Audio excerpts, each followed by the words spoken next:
In traditional software development, engineers build individual products from the ground up. As market demands scale, this project-by-project approach fractures. Teams isolate into silos, duplicating code and struggling to frantically adapt complex variations. The result is spiraling costs and constantly delayed launches. Feature-based product line engineering, or F-PLE, eliminates this chaos. It acts as an automated system that rapidly assembles software variations from a single, unified shared asset superset. But acquiring this technology creates a paradox. Companies spend millions on F-PLE automation, only to trap it inside their existing, handcrafted organizational structures. They buy the factory equipment, but retain the artisan management style.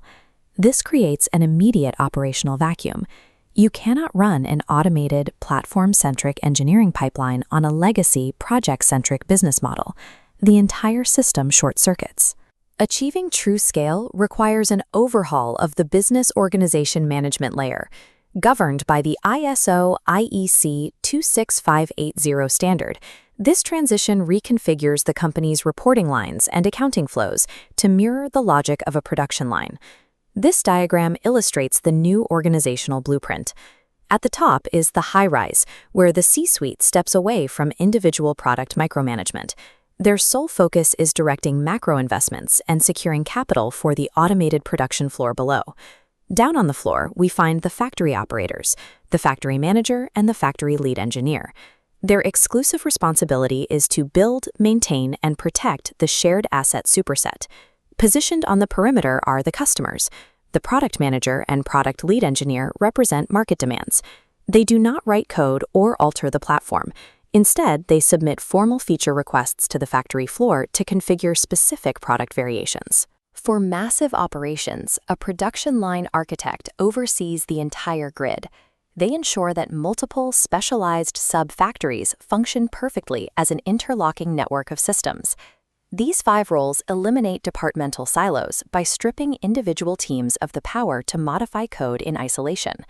When every request is forced through the same centralized factory gate, the company stops building fragmented projects and begins maintaining a single protected platform. This rigid structure introduces a new economic puzzle: funding the factory. When multiple distinct products share the exact same core DNA, who pays the massive maintenance bill? This flow illustrates the first mover penalty. If the sponsor for product A requires a critical core upgrade, they bear the entire cost. Because the architecture is shared, products B and C inherit that exact same fix for free, sparking immediate corporate infighting. Relying on a first customer pays model creates resentment and delays innovation. Alternatively, if that cost is split into exact thirds, it financially crushes smaller product lines that lack the revenue to absorb massive platform bills. The gold standard solution is prorated by number of users. The financial burden scales dynamically based on the actual revenue or user base of each specific product, ensuring equitable distribution of development costs. Solving this budget allocation puzzle eliminates internal budget wars. It guarantees the shared platform remains well-funded, legally sound, and technically superior. Equitable funding is also a matter of legal survival. In regulated sectors, government accounting standards explicitly forbid cross-subsidization. You cannot use a federal contract budget to quietly fund commercial platform development. Complying with these laws creates an operational hurdle.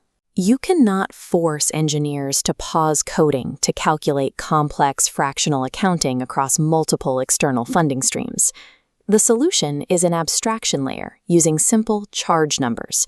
Engineers log their hours against a single activity code tied directly to their specific technical task, completely shielding them from the financial complexities. Behind the scenes, the business organization management layer's financial system takes over.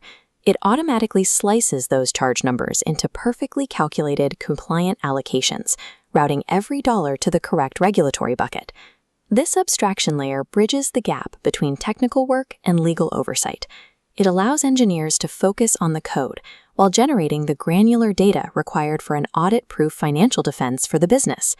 When fully operational, the automated factory runs efficiently. Leadership governs macro investments, fully detached from the micromanagement of individual product crises. The ISO IEC 26580 standard demonstrates that F-PLE is far more than just a technical tool. Implementing it requires a complete realignment of reporting structures, budgeting cycles, and internal accounting to support a shared platform. When companies perfectly align their funding models with their engineering pipelines, they can produce hundreds of product variations with the exact same overhead once required for just one. Ultimately, technological agility requires organizational agility to dominate a highly variable market. Your business strategy and your engineering strategy must fuse into a single unified machine.